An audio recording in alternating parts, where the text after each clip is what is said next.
That is an interesting name, Patsy. Is that another coincidence with this case? No, I don't believe this woman did it, but she knows who did it. She was involved with it. She's involved with cover-up. She knows her husband is involved with it. But she wouldn't have had the stomach to do something like this.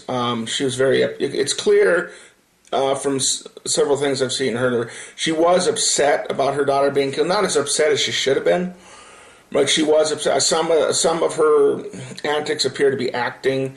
She's been caught in multiple lies about this. But, you know, I don't think she did it, though. But she went along with it. She didn't want to, but she felt like she had to. The Boulder police has claimed that, you know, she did this because her daughter was bedwetting is absolutely ludicrous. And that's another thing. I mean, the daughter is 6 years old, and she's still wetting the bed, which there are some kids that have problems with it, but that's often an indication of sexual or physical, mental, emotional abuse. But the most bizarre thing is she's still having to have people wipe her when she goes to the bathroom. She's 6 years old and she's not fully potty trained. Now that is really strange. Something funny going on there.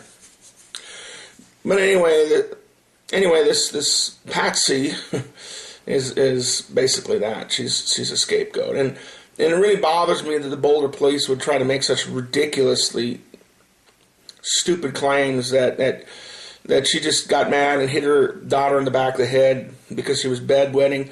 I mean, the child's head was not hit with a flashlight. It was probably hit with something like a 2x4 or a baseball bat. It was crushed in. Okay? This child was savagely raped and tortured. That is a fact. I'll show you autopsy photos and documents in a minute. So this is absolute proof that the Boulder police are lying and covering up. Instead of investigating this, they're covering up. There are at least two people on the face of this earth that know who did this. And that is the killer and someone that person may have confided in.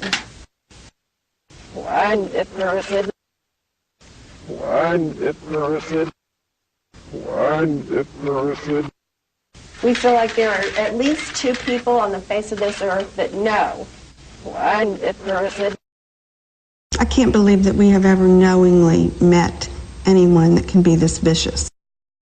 I'm the only one. I'm the only one. I'm the only one.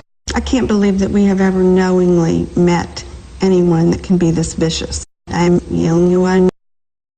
Now, I think she really does have some remorse for this thing, but no, he doesn't. He doesn't have. I've never seen a single picture of him or video of him that shows any any emotion of any kind. He's a complete sociopath. But I think she has some remorse, but I don't think she wanted to do this, but she didn't have a choice. If you're part of one of these satanic families, they don't give you much choice. They tell you this is what you're going to do. If you do this, you get rewarded with money, and the guy's got lots of money. If you fail to, we're going to torture you to death. So she's still a nasty, hateful person. She's a compulsive liar and a lot of other things. But yeah, the guy is a complete monster, and I don't know if he's the one who actually did it. I'm sure he had sex with her on probably several occasions. I'm sure there were other people in the house besides them. I don't think they did this on their own. However, it's very possible he did take part in it, at least partially. I don't see he has any emotion, so I don't think he would care one way or the other. But I remember seeing videos of him at the funeral, like the next day, and that's one of the things that struck me right away, is that neither of them really seemed all that upset. I mean, if this had been my daughter who had been horribly raped and tortured, I would be like out of my mind with grief. I would like, they don't look that upset. Watch. Investigation into JonBenét Ramsey's death is only 2 days old, and it's already in trouble. The Ramseys hold a memorial service for JonBenét at their Boulder church. I was as near to death as I think I could possibly be and still be alive. You can't function. Much did Mr. and Mrs. Ramsey either consciously or unconsciously or through their handlers attempt to control this investigation and perhaps attempt to move the investigation away from them. The Ramsey's attorneys lay out conditions for how their clients will be interviewed. The interviews won't last more than 2 hours and will take place at Haddon's offices. The Ramseys will be interviewed together, and Patsy's doctor, as well as their counsel and private investigators, will be present. The Ramsey attorneys say they want to see their clients' statements from December 26th. It was a prerequisite to that interview, and I felt that was not giving up anything that I felt was significant. But the police do. They believe Hunter is allowing suspects to review their statements for discrepancies. Things happen during the case that are often too strange to be believed. The police and the DA are granting hundreds of media interviews to just about any reporters who ask. It's an extraordinary time that leads to unprecedented actions. One day, this Commander Eller, came to me and he said, "We think you've broken into our computer in the war room." I said, "Oh, really? Who do you think did it?" He said, "Either you did it or your assistant did it." I said, "John." He said, "Alex, I have CBI coming in. They're going to investigate this." The computers are investigated, but there's no sign of tampering. And then, another blow. They said to me one day, "We're bringing in our own lawyers." I don't think that ever had been done in another case in the United States. And my feelings were hurt for about 3 minutes. Equally insulting to the police, Hunter brings in his own investigator, a seasoned detective named Lou Smith, with a record of more than 200 solved homicides. But the strangest event in this strangest of cases has to be that 4 months after their daughter's murder, the Ramseys still haven't done an interview with the police. Been made of the layout of the Ramsey house. There are 4 stories, or 3 floors and a basement. The top floor, where John and Patsy's bedroom was. The next floor, where the children's bedrooms were. The main floor. And the basement, where JonBenét's body was found. Officers do a search. There's a problem with a door to one of the basement rooms. They try the knob, but it's stuck. So they leave without ever seeing what's behind it. On the other side, not 5 feet away from them, is JonBenét's body.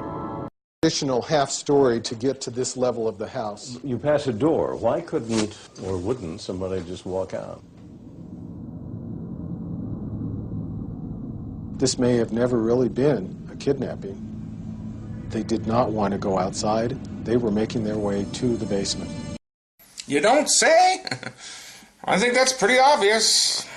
This was never a kidnapping. Okay, the ransom mode is stupid. It doesn't make any sense. This was definite ritual murder. I know who killed JonBenét. There's no doubt in my mind who killed JonBenét. And while this investigation is still ongoing, I don't think it's appropriate that I say that name call. 8:10 a.m. Arndt arrived at the Ramsey home and meets John Ramsey for the first time. How did he strike you? Cordial. Cordial? Mm-hmm. Upset? Cordial. Distraught?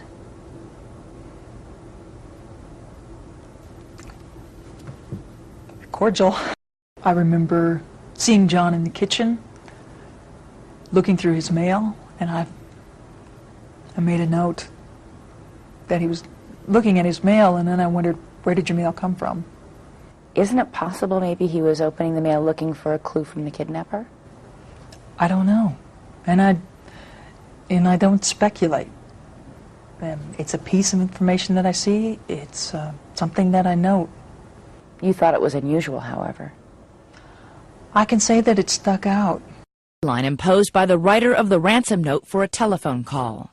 10 o'clock comes and goes, and there's no acknowledgement within the house from anyone that the deadline imposed by the author of the ransom note has come and gone. Nobody said it's 10 o'clock and the kidnappers haven't called? Nobody said that. Was that something else you took note of? Absolutely. By 10:30 in the morning, Arndt was the only police officer in the house with John and Patsy Ramsey, their pastor, and 4 family friends. As they waited for news, the tension was mounting. Arndt called her station house for backup repeatedly, but none had arrived. How many times did you call the police department asking where your backup was and what was going on? Well, I remember at least 2 calls. Both times I was told everybody's in a meeting. They got your message, and that was it.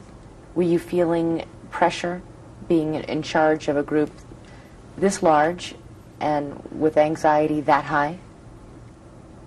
I felt tremendous pressure. 1:01 p.m. Although the house had already been searched by patrolmen before she arrived, Arndt says that in order to break the building tension, she asked John Ramsey and his friend Fleet White to search the house again, top to bottom, looking for anything out of place. She says she gave them specific instructions not to touch anything. She says John Ramsey headed straight to the basement. She heard Fleet White scream for an ambulance, and then a chilling discovery. For Arndt, the pieces of the puzzle fell into place. And I see John Ramsey carrying JonBenét up the last 3 steps from the basement.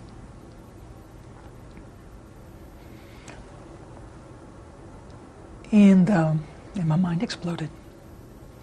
And everything that I had noted that morning that stuck out instantly made sense.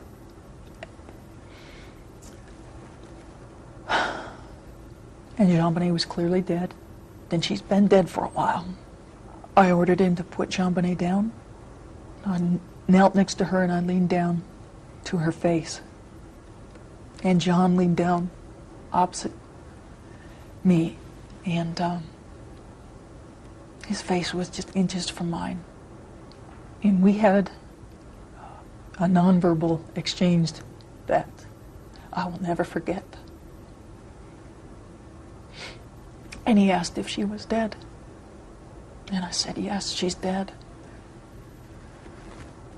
And I told him to go back to the room and to dial 911. And as we looked at each other, I remember, and I wore a shoulder holster, tucking my gun right next to me and consciously counting, I've got 18 bullets. Why did you do that? Because I didn't know if we'd all be alive when people showed up. I said everything made sense in that instance. And I knew what happened. I knew what happened. Do you think your fear was well-founded? You bet I do. There's no doubt in my mind. To this day? Never wavered. You were afraid because you thought the killer was still in the house. I knew it. Absolutely? Absolutely. 1:10 p.m., Detective Arndt moved JonBenét's body from the hallway to the living room. John Ramsey came back into the living room. And he grabbed a throw that was on the back of a chair. And he says, could you please cover her body? And as he's saying it, he's already put the blanket on top of her. Arndt would later be harshly criticized for 2 key decisions: asking John Ramsey to search the house and allowing John Ramsey to place the blanket on JonBenét's body. You had to know that that was going to contaminate evidence. JonBenét's body was in and of itself a crime scene. Would it be nice if John hadn't found JonBenét? Absolutely. And would it be nice if he hadn't put a blanket? Yeah, it would be great. And it would be nice if there were other people to help control and keep people away. That would have been wonderful. But that's not the circumstances that I had available that day.